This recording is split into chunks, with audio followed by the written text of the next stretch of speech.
Hi, I'm Connor Dore, reporter for Channel 17. I cover a range of things in Kern County, from government to crime to a signature issue here at 17 News, pedestrian safety. In 2023 and 2024, 117 people have lost their lives on Kern streets and railroads. And now we are having local experts give their take on how and why these things happen.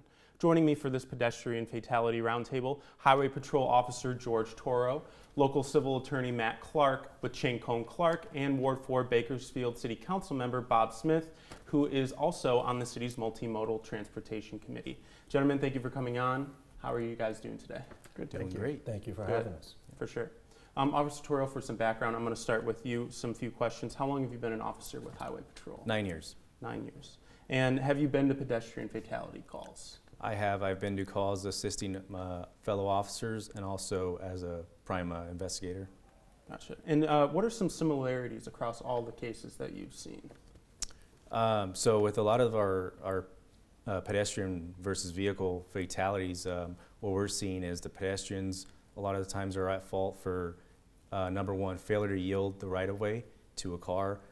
Maybe they're wearing darker clothing, they're in an area where it's not well lit. That's probably some of the similarities. Gotcha. And Matt, with some of your background, has your firm represented people with personal injury or wrongful death cases regarding pedestrian fatalities? Yeah, more than I can remember, Connor. Mm-hmm. And what are the main issues when it comes to pedestrian fatalities that you've seen? Is it lighting? Is it streets? Well, every case is different. And so in some instances, yes, of course it's lighting. In some instances, yes, it's a pedestrian in the right of way of where a vehicle should be. In other instances, it's distracted driving, driving above the speed limit, not following the rules of the road. Impaired driving is certainly an issue in our community. And so we see cases that result from all of those things. So there's really no one factor that I can say is the cause behind what we see as a large number of pedestrian fatalities in our community. Yeah, and that's why we're doing this today, to kind of touch on all of them. And now to Councilmember Smith, can you talk a little bit about the Multimodal Transportation Committee? What does it seek to do, and what is it doing now? Well, we want to make the streets safer for everybody in Bakersfield, and so, you know, as he said, there's many different ways, and what we focus on is the engineering. How are the streets really made? What encourages people to drive slower, to drive safer, to pay attention? What encourages pedestrians to be safer? And so engineering-wise, how can we make the streets safer? And also enforcement, to encourage the police to, you know, be out there and slow people down and get pedestrians to follow the rules, all of the above. And I know that the committee came to form around last year, and the traffic calming plan came out of that as well. So how did that traffic calming plan come up? Well, we've been working on it for years. I mean, I've been on the city council for 13 years now, and the major complaint I always get is people drive too damn fast. You know, people want slower traffic in their neighborhoods, out on the streets, and so previously the idea of engineering for streets was make them big and wide and straight, and that leaves room for forgiveness for people. Well, really what it does is it encourages people to go fast. And so different concepts now around engineering streets, and whether it be roundabouts or speed humps or narrower streets, different ways to make people pay attention and to slow down and drive safer. And now I'm going to turn to some general questions for the group. Feel free to jump in at any time. I want to talk about street lighting. 91 of these deaths in 2023 and 24 happened at night. How can street lighting affect what a driver and a pedestrian do in terms of rules of the road? Well, you're looking at me, Connor. Okay, so first of all, I'm not sure that street lighting in and of itself is going to change what either a pedestrian or the operator of a motor vehicle does as it relates to the rules of the road. I mean, obviously, street lighting can help the driver of a vehicle see a pedestrian, but this is really a complex problem. It's not just lighting, right? I mean, it's pedestrians being aware of their surroundings and making certain that if you're going to go out and you're going to walk, on the sidewalk or cross a street or, walk in a street, there are some areas of our community where there aren't sidewalks. And if you're forced to walk along the shoulder and you're going to do that at night, be sensible about it and wear clothing that's visible. Not every area of our community is well lit. The intersections in Bakersfield, is a large part, are well lit. A lot of that is due to the work of Mr. Smith and the Bakersfield City Council. But there are rural areas in our community, and I know your statistics take into consideration those more rural areas. Well, they're not well lit, all right? They're just not incorporated, and there isn't street lighting in those areas. So it's incumbent upon the pedestrian as well to make certain that they are doing those things to make themselves safe when they're out walking at night. Gotcha. Every night accident isn't because of lighting either. There's probably more drunken driving at night. There's more impaired driving at night. There's other factors. I mean, last week in mid-morning, somebody got hit on Chester Avenue. Somebody right hooked them, in a crosswalk, walking across the street and got hit. So there are, as Matt mentioned earlier, many reasons, and lighting is one of them, but you're not going to be able to light up the streets like it's daytime. And how does the city plan street lights and where they're put in terms of distance from one another? Or? Yeah, there's standards as far as lumens and, depending on whether you're on a arterial or local street. Mm-hmm.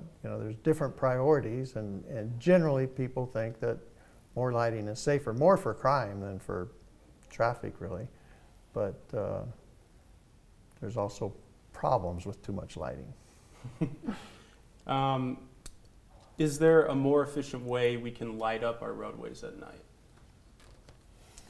Well, I'd say we're moving more towards solar lighting, which is much cheaper and easier to install and faster.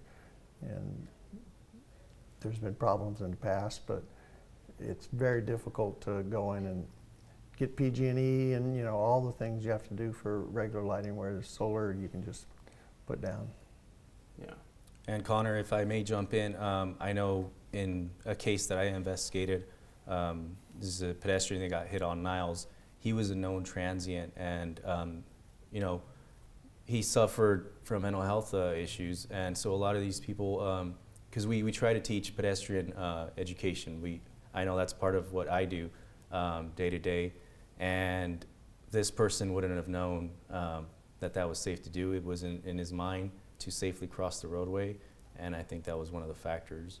Yeah, and I'd like to jump to that. I wanted to know, is this fatality problem also a drug problem, and how can we solve it? I would say it's a combination of a lot of things, along with not just drugs, but alcohol, other prescription medications as well. I think we can't just narrow it down to one issue. It's a combination of different things. Mm-hmm. Yeah, I would echo that. I mean, look, impairment of any form, whether it be on the driver's part or the pedestrian's part, is a contributing factor in some of these accidents, and we see that in our own cases. But then again, there's cases where there's no impairment at all, right? I would take into account the case that Mr. Smith was mentioning just last week on Chester. A woman in a crosswalk legally has the right of way, and she's just run over. And so there are instances where people are doing everything right. The pedestrian, at least, is doing everything right, and they still get hit. I personally was hit riding a bicycle, as you ride all the time, so you know what I'm talking about. I was hit coming back in town, middle of the day, bright clothing, on North Chester. Somebody just made a right turn in front of me and took me out. And so those things happen. You can be aware of your surroundings and be doing all the right things. But if the driver isn't following the rules of the road, there's a risk. And so, trying to narrow it down to this one thing. I know it'd be nice if we could simplify it and say it's this one issue. Let's solve this one issue and the problem is resolved. I just don't think it's that simple. Yeah, just last year, I just have the numbers, 12,000 red light violations with our red light cameras. And we only have those like on 8 intersections.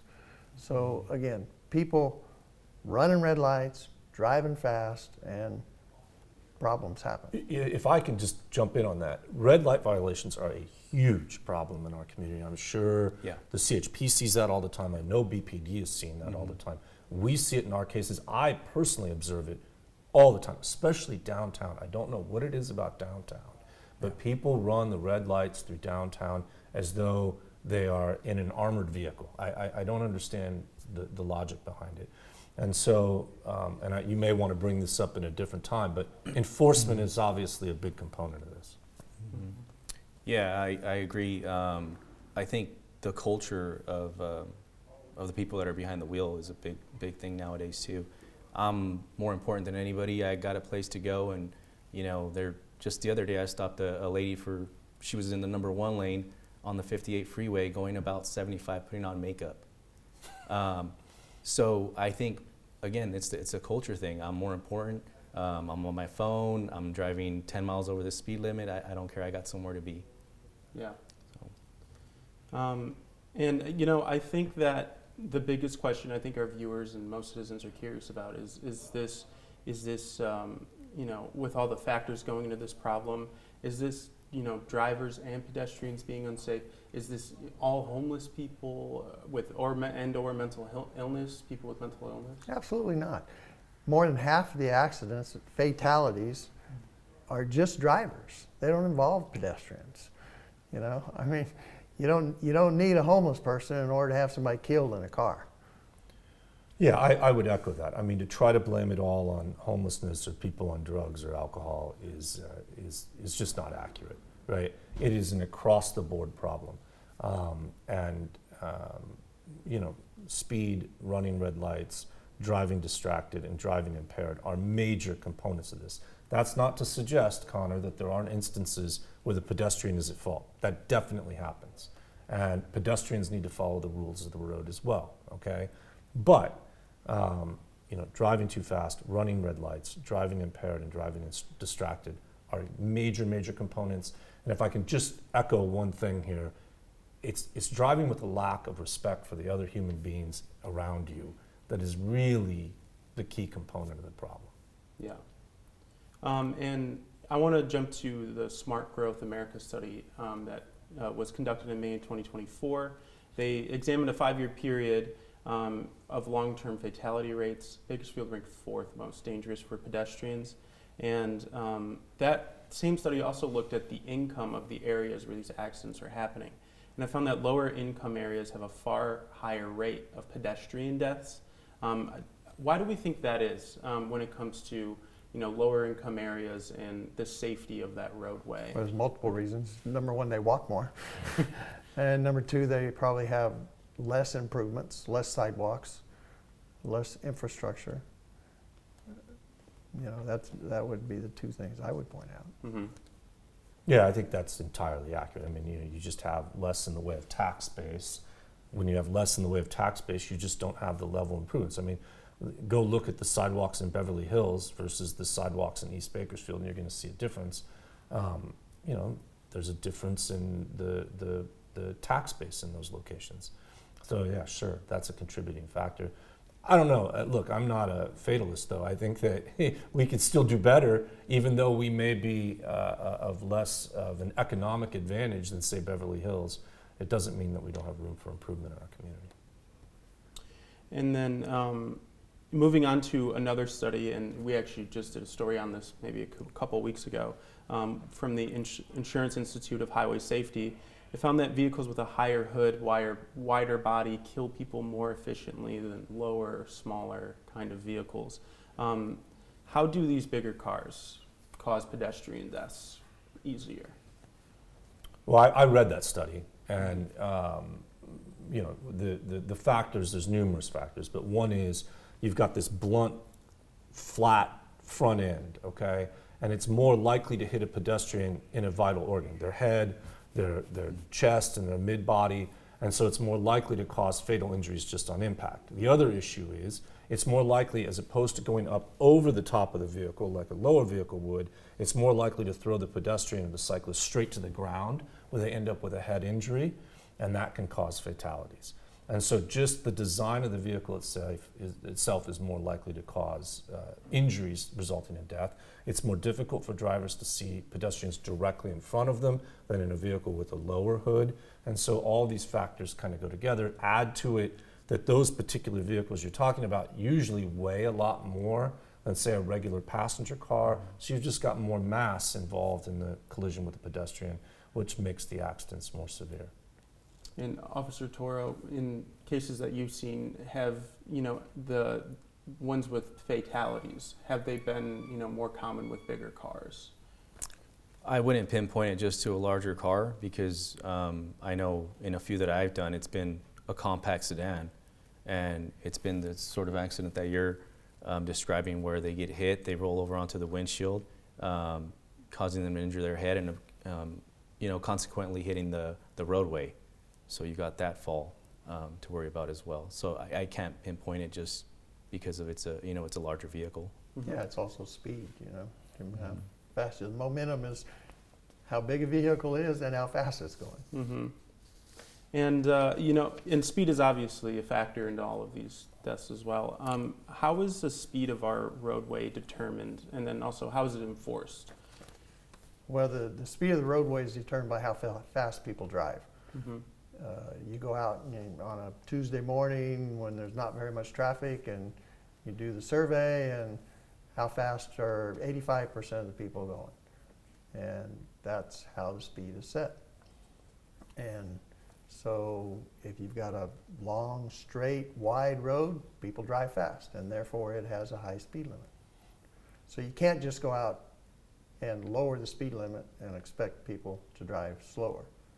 You have to change the design of the street in order to encourage slower traffic. And even, I worked in Los Angeles for 4 years, right out of the academy. I don't know if you guys are familiar with the Arroyo Seco freeway, the 110. Mm-hmm. It's a curvy roadway, and part of that design was let's get people to slow down. Well, I don't know how many accidents I've had to respond to on that freeway. People get brave. Oh, let me try to hit this corner at a certain speed. So, I mean, you could change roadway design, but again, I think it's that culture. People just have no respect for our roadway laws. Yeah. Which gets back to enforcement, by the way. Yeah. Yeah. And that's something I know the city has really stepped up as you brought in more in the way of motorcycle cops, Right. whose really the primary responsibility is enforce the rules of the road. And so that's, I think, We a used to not have major, any. Now yeah. we have 16. yeah, major change for our community, and one that I think will make things safer. Yeah. And we constantly have our saturation patrols. I mean, if you guys follow us on social media, we currently have our crash campaign that we got a grant to, and that's good until September of this year. And we've been going on doing saturation patrol in different parts of Kern County. And that's part of that is we tackle the primary crash factors, which is your speeding, distracted driving, no seatbelts, and driving under the influence. And I want to talk about the design, right? How does a design of a roadway affect the way we drive, walk, cycle around it, and the safety of how we do those things? Well, as I mentioned, wide streets, that are straight and long, people drive fast. And also, when you don't have intersections, people will naturally jaywalk, pedestrians will. So, the more breaks in a road, the more crosswalks you have, the more opportunity for the pedestrian to cross at a safer place. And by changing the design of the road, you can slow down the traffic. But again, it's, people that don't have respect and they run through, it doesn't matter. And we've seen it on Union Avenue and H Street, where we're kind of making these roads narrower. Have we seen, has this helped? Has this gotten better with those roadways? Well, it's pretty early to tell. I mean, Union Avenue's only been finished a month or so, and so just at the last council meeting, I requested, after a year, let's really look at the data and see what's going on. And are there other ways to make roads safer that we haven't tried yet? Well, roundabouts, the long term, Councilmember Besherdash mentioned that, cars are, they have radar now, and they help steer, and they will actually brake, and maybe 30 years from now, most cars will help protect pedestrians and protect vehicles more. So I think long term, that's an answer. Short term is, people need to pay attention. Yeah, I would echo that comment completely. I mean, when it comes to long term, I remember doing a radio or TV show like this about a decade ago when this thing called Uber had just come out, right? And I thought, oh, that's it. Drunk driving's done. There'll never be another impaired driving case. You can just dial on your phone, you get a ride, it's $8, $10, $16 to take you home, and you're going to be safe. Well, that clearly has not solved our drunk driving problem. In fact, in our community, it still ranks as one of the biggest problems. I mean, I think we're averaging 4,000 DUI arrests per year in this community, so which is an embarrassing number, I'd point out. So the technology in and of itself didn't really solve the problem. I think that having respect for other people on the roads is really where this starts, and it's a two-way street. It's, as a pedestrian, you got to know you can't just cross in the middle of a roadway into traffic. As a person on a bicycle, you got to follow the rules of the road. Understand, you are a vehicle under the vehicle code when you're on a bicycle, and you've got to follow the same rules as if you're a motor vehicle. You've got to do that, and if you don't, you put yourself at risk. And so having respect and following the rules of the road, that is the easiest way to resolve the problem. I think doing things like narrowing the streets is a step in the right direction, but that in and of itself isn't going to solve it. Mm-hmm. It's an everyone kind of issue, right? So it's not just the city or lighting, or it's everyone kind of having to do their part, especially when you're behind a car or you're just walking. Culture, Yeah, culture. And I want to talk about the state that California legalized jaywalking, and I wondered if this is made this problem worse here in our community. Now that pedestrians have the right of way even outside of crosswalks. I don't think it changed anything. I mean, people jaywalked before and people jaywalk now. It's just, it was an opportunity. The theory was opportunity for police to harass people that weren't breaking any other laws and, stop them and check them out. But as far as traffic safety, my opinion is it doesn't make any difference. Yeah, I don't know that it made any difference either. I mean, I would say this, and there's probably statistics to back this up, and I could be totally wrong, but I wouldn't imagine that we were writing a lot of jaywalking tickets in this community before the change in the law. So I just don't think it makes that big a difference. I mean, I agree with Matt. And also, yes, it's legal, but you still got to do it safely. It doesn't give you every right to just dart out into the roadway outside of a crosswalk. You have to do it safely. You can't endanger yourself as a pedestrian, and you can't endanger a motor vehicle that's traveling on that roadway. They have the right of way. Yeah, it's like your mom taught you when you were young. You got to look both ways. Left, right, go left again, right? We all learned that as a child. I assume we're still teaching kids that. You need to do that. And you should do that even if you're in a crosswalk. Expect Absolutely. that vehicle is going to run that stop crosswalk or red light. And that makes it safer for you and the people around you.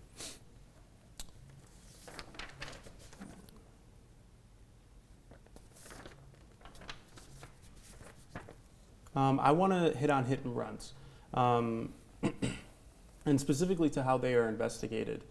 We have seen hit and runs cases take months, possibly years, to be solved or for there to be a conviction. Why does this crime take such a long time? How is it investigated? And so no case is the same, right? Every case is different. There's cases where, say for example, we may have a vehicle part that comes back to a certain car, but it's not going to give us the registered information. So we have really no leads to go off of. We're relying on witnesses, somebody to come forward. And a lot of these pedestrian hit and run fatals happen out in rural areas where there is no cameras. Again, our investigators are, working with almost nothing. So we rely on the public. We rely on maybe a friend or family to come forward. And specifically, in terms of being investigated, what happens at the scene, and kind of how is that? Is it the layout? how does that take you through the story of kind of what goes on? Yeah, so I mean, the scene, that is our crime scene, right? So we're going to shut down the street. We're going to take roadway measurements. We're going to look at vehicle damage. We're going to look at damage to the other person involved or the other vehicle involved. Of course, take photographs, and hopefully we have enough to where it'll lead us to the next step, which is finding a possible suspect. And now we're going to see part of an interview I did with Bakersfield Ward 7 Councilmember Matthew Clark back in November. She talks about the design of city streets being a factor into this complex issue. She put it in a really well way, and I feel like we should take a listen, just get a reaction. Bakersfield is one of the most dangerous cities for pedestrians and cyclists. And I can, from my city planning background, can share that this happens by design. And what I mean by saying that this happens by design is how our roadways are designed. A lot of what we're seeing right now in terms of how people get around, how they drive, how they walk, how they cycle, is because folks long before us designed the roads in a certain way and probably didn't anticipate that the city would grow as much as it did. They didn't realize that the city would grow to the extent that it did, as far and wide as it has. And so the same kind of model has been used within our city to keep designing roadways in the same way. All right, so any reaction to that?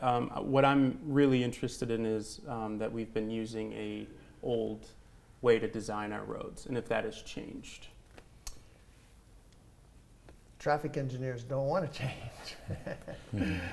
I would say that, you know, in the big picture, designing roadways is relatively new science. You know, 100 years ago, you know, you didn't have freeways, you know, and then you build freeways, and then you think, well, that freeway's pretty safe. Maybe we should build the local streets the same way. And so on freeways, it is safer to have wide lanes and to have some forgiveness. And so, but you do that on local streets, and you encourage people to drive too fast in the neighborhoods, you know, on local arterials. All right, any other thoughts, guys, on this? I would just add that I have a very hard time believing that this is a problem unique to Bakersfield, right? Every community in the country had roads designed, you know, 80, 90, 100 years ago, and the communities have grown in ways that those original designers couldn't anticipate. So this is not a unique issue, all right? This is an issue that affects every community, and I do think the city is doing things to improve our roads. I don't want to sound like a broken record here, but while the city is making those improvements that are going to take time to make, and it takes tax dollars to do it, we, as people living in our community, need to do things to make the problem better now. And that is, you know, actually give a hoot when you're behind the wheel, right? Pay attention, follow the rules of the road, look out for other folks that are around you. As a pedestrian, it's, again, following the rules of the road. If you're at night, if you're walking at night or riding a bike at night, wear clothes that are visible. You know the area. If you know that a particular roadway is dangerous, maybe pick a different roadway to get to and from wherever it is you're going, right? And so there's things that we can do now while the city is making efforts to improve our community, to make it safer for all of us. Anything from you? No, I agree on what Matt said. Part of what we teach through our education is, yes, most fatalities do happen at night, so if you got to plan a trip, do it during the day. Do it when it's safest to do so. Yeah. Plan ahead. That's all I have for you guys. If there's anything else you'd like to add, I'd like to give the opportunity. I just add one other thing. I think part of the culture is how we talk about it. You know, instead of a vehicle hit and killed a pedestrian, a driver hit and killed a pedestrian. So that when I'm a driver, I don't want to hit and kill somebody. But if it's a vehicle, it's a machine. It's just, you know, something out there that happened, where it's really people on both sides. Or I think that's an excellent point. I mean, we've gotten to the point where we're numb to it, and I think one of the reasons we're numb is we talk about it in an impersonal way. And so, you know, making sure that we talk about it in a way where people understand that, you know, it was a person who took another person's life, right, I think makes a difference.